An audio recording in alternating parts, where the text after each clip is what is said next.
I saw an article that you wrote recently on DC Report about Donald Trump running scared. And it does seem like whatever momentum he had has kind of been leveled off a little bit, and that might be freaking him out. So much so that, he's made this claim that the size of the crowd at the Detroit airport for Harris and Walz had to be photoshopped. The problem with that is that there's lots of independent film of that or video of it from TV stations, from citizens with cell phones. And clearly, Donald is just lying. And I want to remind your audience that Trump said at one of his recent rallies, I believe it was the previous one to Montana, they just turn the cameras around. They'd see how many people are here in the room. Trump does not allow the TV cameras at his rallies to freely film or tape what's in the room. So on 4 different occasions, I sent reporters, 3 of them, they were student reporters, to Trump rallies in 2020 and taught them how to get around the prohibition. Because if you try to shoot a picture of the back of the room, the security would be all over you and they'll throw you out of the place. Wow. And so I showed them how to do this without getting caught. They were all very successful at it, even though they were students. And of course, the backroom seats were empty or spotty because Donald always, exaggerates. He says Trump Tower's 68 stories. It's 58. When he was running back in the 2016 campaign, he claimed he was worth more than $10 billion. When he filed his financial disclosures, I counted 1.4 billion. I thought a lot of that was just generous hype on his part. Forbes magazine said 3 billion, but in either case, not anywhere near 10 billion plus. Yeah. And he just makes stuff up. And that's what people need to understand. When Donald says things, he creates his own reality. Or as John Bolton, his former national security advisor, said a couple of days ago, Donald cannot distinguish between truth and fiction. And that's exactly right. That's what I mean when I say he creates his own reality. He just makes it up. I feel like when your focus is the size of the crowd, then your focus is not on the message. Kim, clearly you don't understand what's important here. You know what? You want to worry about something like national security or things like that? No. You please get your attention focused on what matters, which is the glorification of the great Donald. Oh, is that what it is? Yeah, yes. Come on. Last night, Elon Musk and Donald Trump had a conversation on X. Before the show, Tony and I looked at a bunch of video. There's a lot of people saying that Donald Trump had a lisp or a slur, that his speech wasn't quite right. I was reading a bunch of comments. There were people saying, did he have a stroke? Like, is he okay? What's wrong with him? I couldn't hear it. The only thing we heard, we thought might be a technical issue. I don't know, but I guess a lot of people are feeling like his speech wasn't quite normal for him. There are a lot of people who've made that observation, but forget about last night. There are many, many videos of Donald where he's going along talking the way I am, and all of a sudden,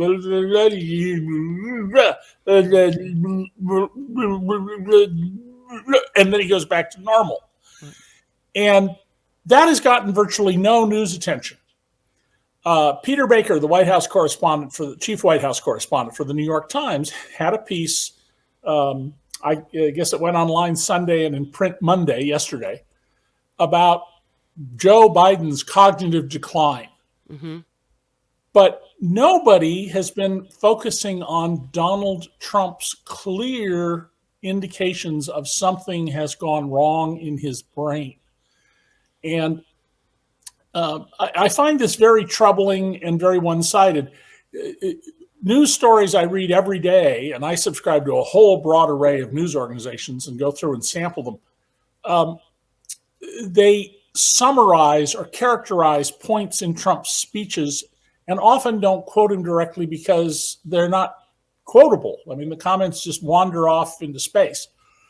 But news organizations, particularly print and online ones, have the capacity to put video up. and they should be putting up video showing where Trump goes kind of stuff. Well, we Because do have an audio sample. I think Tony's got the audio sample from earlier. We could kind of listen to it and see if, what you think. But what's interesting about him, even I think more than the speech patterns, is, as you were saying, that it's just nonsensical, talking about sharks in the ocean and Hannibal Lecter and all of these things where it's like, we want this guy to be the president, because what he's saying is just so kind of, nonsense. Right. Yeah. And his defenders will say, "Oh, it's a joke." No. When he says, I'm going to be dictator on day one. Oh, that's just a joke. No, that's not how Donald operates. When Donald tells you something, he's telling you what he thinks, because most of us, we have some kind of a social muffler. We don't say exactly what we think if it would be rude or impolite, or take away our strategic position if we're negotiating. That's not Donald. He just is right out there. And you should, as Maya Angelou said, I think it was her, when people tell you who they are, believe them. Yeah. Yeah. Tony, let's see if we can't get one of these samples up and take a listen. Contractors that do a job, and that's a job. That's a job. This is the worst border in the history of the world. There's never been, no third world country has a border like that. And no third, I tell you what, and I hope the military revolts at the voting booth. Okay, so you did hear some flubs a little bit there. Thank you, Tony. Yeah, thank you. So you heard some flubs there. I mean, I make flubs all the time. I don't know what verbal, if that says that speaks to cognitive decline or just speaks to someone who maybe isn't a very dynamic speaker. Well, the small ones like that, the brief ones, sure, you can get tongue-tied. That's fine, and it becomes more common as you get older, and I don't think that's a concern. But there are ones where he goes on with the kind of thing I was mimicking for more than 10 seconds, and those should be very troubling to us. Plus, as you point out, Kim, the absolute crazy stuff about sharks and boats, and you're going to be electrified, the boat's going to sink because the battery is too heavy. All of these are delusional. And I have long referred to Donald, who people should know I've covered for 36 years, as delusional Donald. Mm-hmm. And this he's not the only person I've known in public life who creates his own reality, but he is by far the most extreme example of that. So when I was looking at this X interview from last night, or this conversation, this is kind of the same old hits that they discussed, really. They talked about the migrant crisis on the southern border, a lot of lies spewed about that. He talked about, and it always surprises me that he doesn't want to, I don't know, keep this under wraps, that this is somehow something good. He talked about his relationship, Trump did, with Kim Jong-un, Vladimir Putin, and Xi Jinping.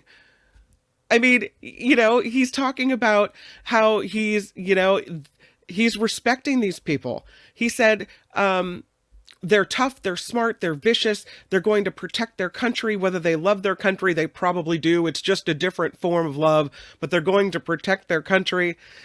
He talked about the oil and gas industry. And what was interesting is that Musk, even though he's an electric vehicle guy, right, he's still talking about the oil and gas industry and how there's a place for them as well. They talked about the crowd sizes. And so, it's just kind of the same old standard hits in that call. Well, I thought the most important thing in that call was Donald's attack on workers. Mm-hmm. A lot of Donald's support comes from, as he likes to say, I love the poorly educated. And he praised Musk for firing workers who went on strike, which is illegal, and there's going to be litigation over this. But he praised him for doing that. And at the same time, Donald keeps telling working people that Kamala Harris is their enemy, Governor Walz is their enemy. and he's their champion. Well, no, if you think that workers who want to exercise their right to go on strike, and you have a right to go on strike, then no, he's not a friend of workers. And Donald's never been a friend of workers. He's cheated workers throughout his career. He's denigrated them. He's been fined very large amounts of money for discriminating against workers in his casino. And in the casino, it was women, Asians, and Puerto Ricans. He discriminated, and maybe also Black Americans. I'm not sure about the last category at the moment. Donald says things that workers should recognize are antithetical to their interests. He and Musk hate unions. Gee, I'm surprised. Rich guys hate workers able to organize.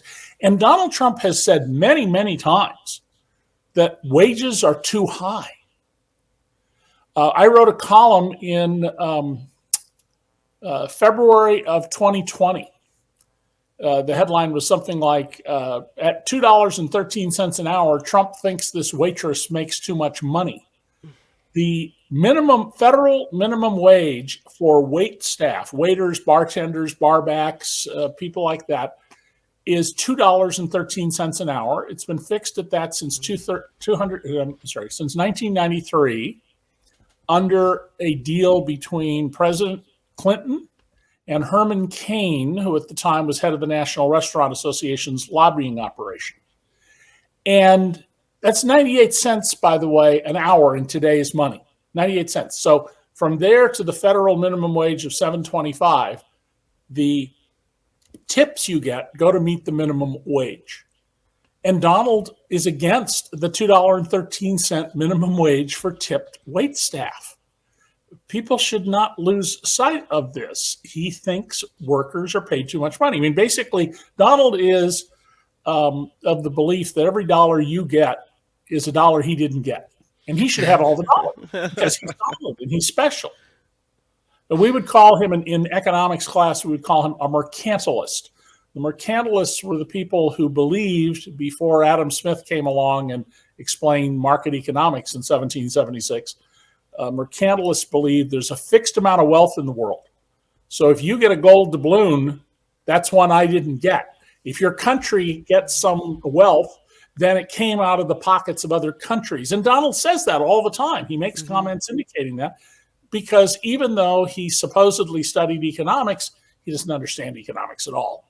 He understands extraction of cash from businesses. That he gets very clearly. Well, you brought up wait staff, and one of the things Trump has said was that he wants to enact a policy where your tips would not be taxed. Right. And now Kamala Harris is saying the same thing. So is there a difference between the position of these two, and why is this important all of a sudden? Well, first of all, I'm not sure that's particularly good tax policy, but that's getting all pointy-headed about this. Mm-hmm. Trump is trying to make sure he wins Nevada. This would be very popular in Nevada, where wages are low. Not everybody on the Strip, and especially outside of Las Vegas, Clark County, is in a union, and tips are very important. Harris has decided that's a good way to counter him. This is just smart politics. Yeah. But even if it ends up becoming law in the next Congress, it's not going to have a significant impact on federal revenues. Remember, if you're a married couple with two kids, you don't start paying federal taxes till you get up around $45,000 or $50,000 of income. I should go back and figure out where that cuts in. You get taxed at 12% and then 15%. I don't think the marginal revenue will be that significant to the government. But what we really need to attack is that and repeals that $2.13 an hour minimum wage, and raise it to a better number. The last federal minimum wage was $7.25. George W. Bush signed that into law. It took effect in 2009. So we're now 15 years into that, with inflation eroding it. Kamala is on record that we need to substantially raise the minimum wage. And, business owners, I get people come into my feed in Facebook or somewhere else, or send me emails saying, my business will fail if I have to pay these useless workers $18 an hour or $15 an hour. Well, two things. maybe your business should fail. I mean, if you're going to make the argument that you can't afford to pay that much, we set standards for everything. You know, we have standards for bridges so they don't collapse and kill people who are driving across them. We set standards for food so you don't die from what you bought at the grocery store. There's no reason we shouldn't set standards for wages. Mm-hmm. But secondarily to that, wages aren't the total cost of running a business. They're a portion of that cost, and you have other costs that are going up. So if you don't raise wages, you're not going to get as good quality workers. And something America has forgotten is an old saying in business, one that I learned when I was very young. Properly paid workers are free because they contribute to the company in line with what they get paid. If you pay workers too little, your company will not be well run and efficient because people won't work as hard or as smartly or as diligently. And if you overpay them, you're just throwing away profits. We need to go back to that notion that properly paid workers are free. They pay for themselves.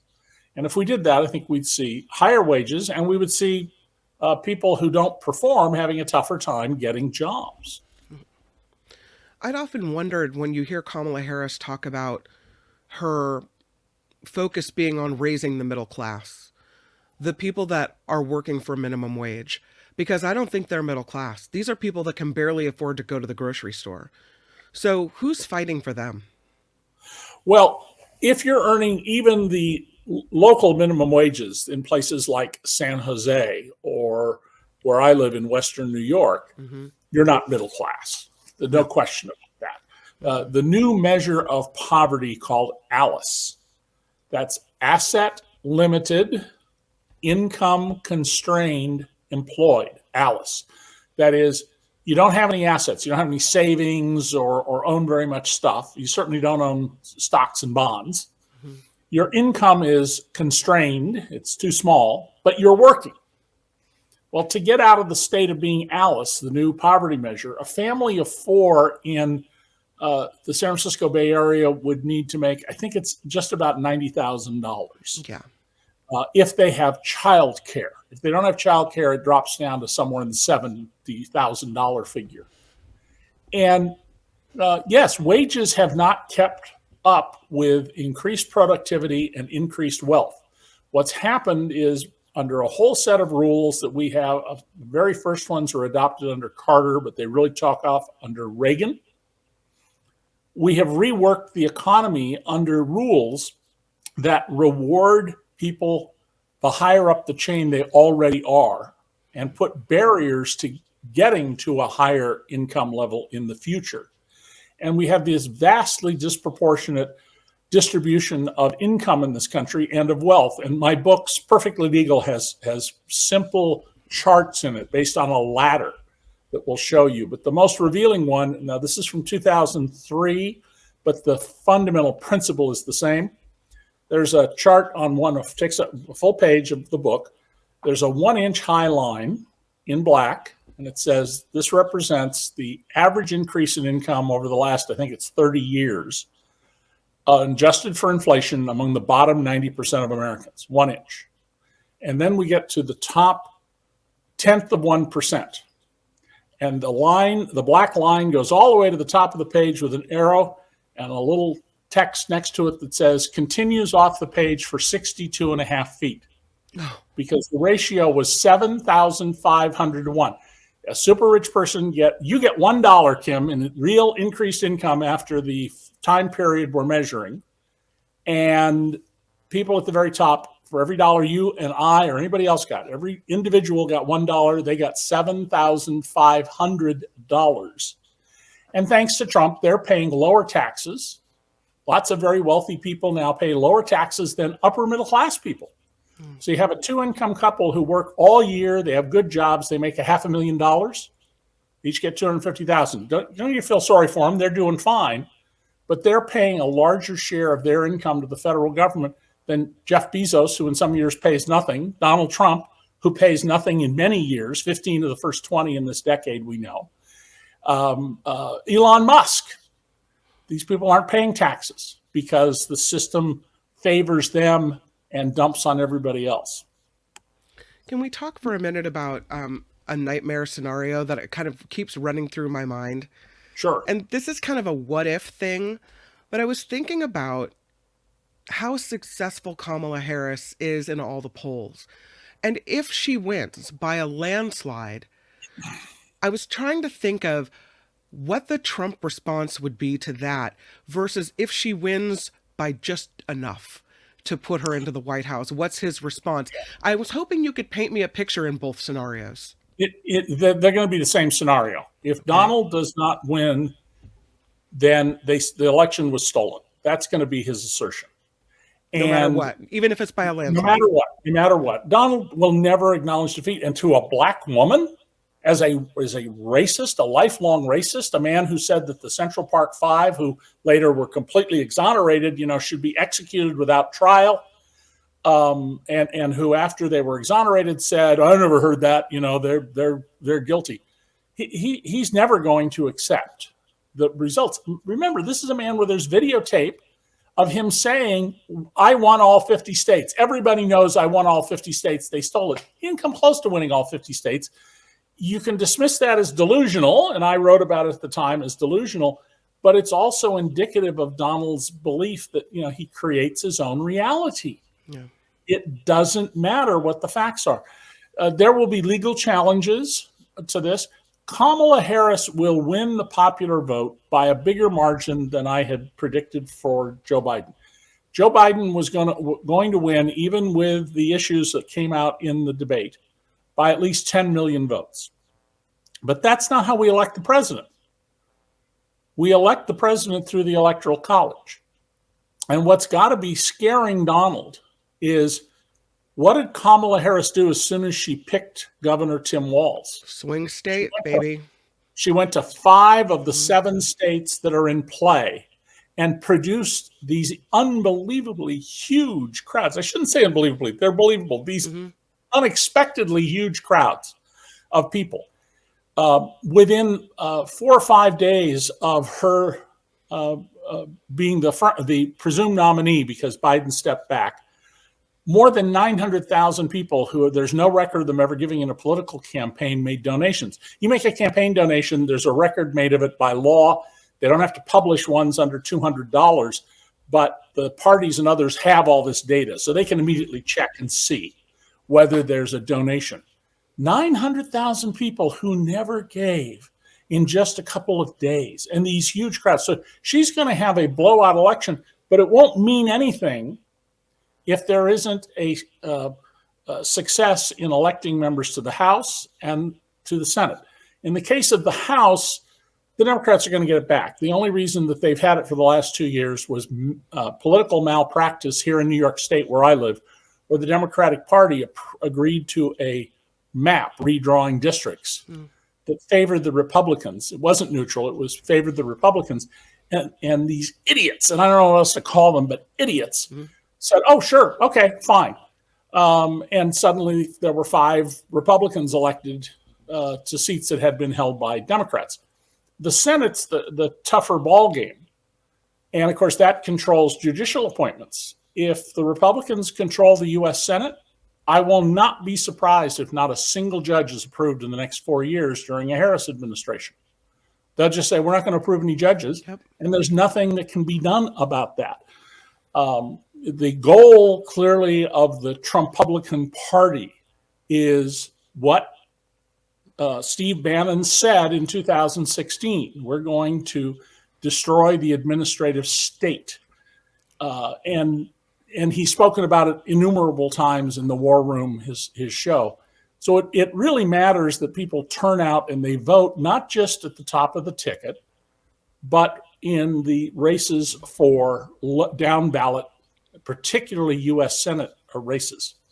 And those are going to matter a lot. I mean, in neighboring state to California, Arizona, you want to have Kari Lake, Trump election denier, in the U.S. Senate, or Ruben Gallego, Iraq war veteran, very well thought of member of the Arizona state legislature and of Congress, and who's a serious person.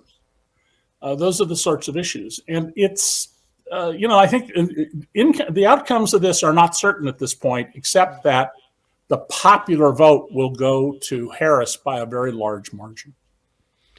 When you talked about the number of people who are contributing to a presidential campaign for the first time, it made me think of this new PAC being formed by Kamala Harris's sorority. This group is getting involved and coming out in force, now forming a PAC and becoming possibly a financial powerhouse. That's interesting because we have new players in the game. Well, Black women have long been an important force in many elections around the country, organizing people, getting them to actually go to the polls and cast ballots.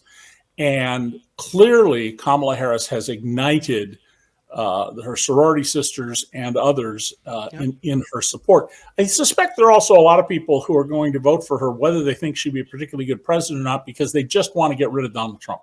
They're tired of the, oh, poor me, I've been so mistreated by everybody, nonsense of this man-child. And they want to move on. And if the Republicans don't recognize what's happening to them, then I think the Republicans, and I said this back in 2015, it hasn't happened yet, but that there's a high risk the Republicans will go the way of the Whigs, last seen in 1856, when they didn't understand that the mood of the country was moving against slavery. We've got, 85, 86 days left in this campaign. And I wonder what, could this momentum be derailed? What could go wrong for Kamala Harris in this? I've read that there are a lot of people upset that she hasn't given interviews or that she maybe hasn't discussed policy. We hear that this Friday she'll come out and talk about economic policy, but there are a lot of analysts that are saying she shouldn't do that. She shouldn't get bogged down in policy while she's riding this wave of momentum. Keep focusing on that. There's too much where people can look at policy and kind of get weighed down by that. Go with the emotion, not the specifics. Well, as a general rule, Americans vote on a visceral level. That's what Donald understands intuitively because of who he is. Although it's also been well established and reinforced by results what the political scientist V.O. Key Jr. at the University of Michigan discovered in the late 50s. He wrote a book that came out in 1962 after he died. And he showed, I think irrefutably up to that point in time, that in presidential elections, Americans vote their pocketbook. So if the economy is collapsing around you, 1932, people vote for the person they think will improve the economy. If the economy is booming, they'll vote for the person they think is going to continue that trend line. Combine that then with the visceral appeals, and she has a powerful amount of wind at her back to push her along. Right. She has been talking to reporters. This is one of the things that the Trump team has been successful in spreading that's not true. Before she gets on or off her plane, there are a group of reporters who fly with her on Air Force Two, which is the same basic jet Donald has, a 757. And she talks to them, and you'll see her taking questions and talking to people, but she hasn't been giving lengthy one-on-one interviews. I'd be surprised she does many of those before the September 10 debate on ABC. And I'll also be surprised if Donald shows up on September 10. Well, remember, he said, first on the 4th, I think it's the 4th of September, but prior to the ABC debate, he wanted one on Fox. Right. Hi, I need my mommy to be in charge because I'm afraid of that nasty woman.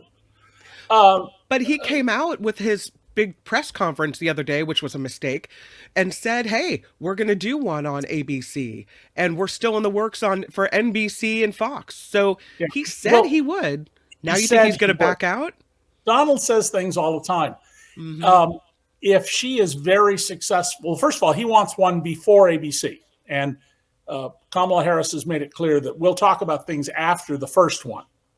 And if he doesn't show up, she says, I'm going to show up. And then we're going to be very interesting to see, does she get the platform alone because Donald chose not to come, or does ABC say, well, we're not going to broadcast this? Right. the the problem Donald has is his bravado would face someone who spent 20 years as a grade prosecutor, putting people away, getting convictions. 20 years of doing that will leave you with an enormous amount of experience on how to handle someone like Donald. And he's not quick enough. He's not knowledgeable enough to deal with her. And I think she's demonstrated very clearly she's not going to make the mistake Biden and Hillary Clinton did of getting lost in the weeds with Donald, where the message from them became blah, blah, blah, blah, blah, blah, blah. Oh, by the way, footnote 15, blah, blah, blah, blah, blah. Yeah. She's going to address Donald in the same kind of very visceral and direct terms. And it could go badly for her. Donald may come up with something new. One of the things I'll be looking for is whether she's only 5'2". Because of the clothes she wears, you may think she's a lot taller than that. My wife, who's 5'1", was astonished when I told her she's 5'2". I didn't realize she was that stature either. Yeah, and she's taller than that. She has relatively long legs, and she has these nicely tailored clothes. By the way, J.D. Vance has been going after her because in many pictures she's wearing a gold necklace that apparently is available from Tiffany's for $62,000. And he says, how could someone who worked their whole life in public service afford a $62,000 gold necklace? Oh, I don't know. Maybe a woman whose husband made tens of millions of dollars as one of the biggest lawyers in Hollywood working on movie deals. And Hollywood money is absolutely crazy money. I mean, I once on a weekend, I had from Friday night till Monday morning at dawn to write a proposal for a movie for somebody. And I got paid 7 months salary from the New York Times. The equivalent. That's not unusual. That's the kind of money Hollywood pays. Yeah. And so, of course, her husband can afford a $62,000 necklace for his wife. And I don't see how that argument helps J.D. Vance, who made a lot of money very quickly, thanks to the finance world, or Donald Trump. He was a venture capitalist and not very successful one either. Right. One of the things I was thinking about when you're talking about the debate, and I was thinking about how the whole creepy looming behind Hillary Clinton thing that Trump I'm sorry, did. That's what I was going to bring up, and I got diverted. Yeah, I apologize. How should Kamala Harris handle that if he tries to pull that same stunt? I think that will be crucial because there's a high likelihood he will do something like that. Yeah. I believe Hillary Clinton should have walked right up to him and said, your place is over there, I'm speaking, and not moved, even if she had to stand there till the end of the debate. And you can be sure that Kamala Harris has thought about this. She's a very good strategic thinker. So if Donald does it, she has probably multiple plans, and she'll have discussed them with her staff.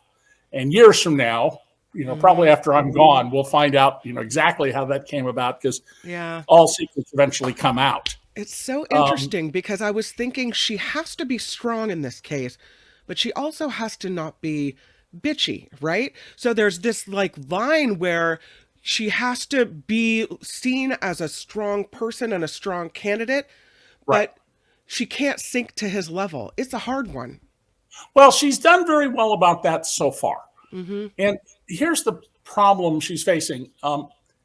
Donald Trump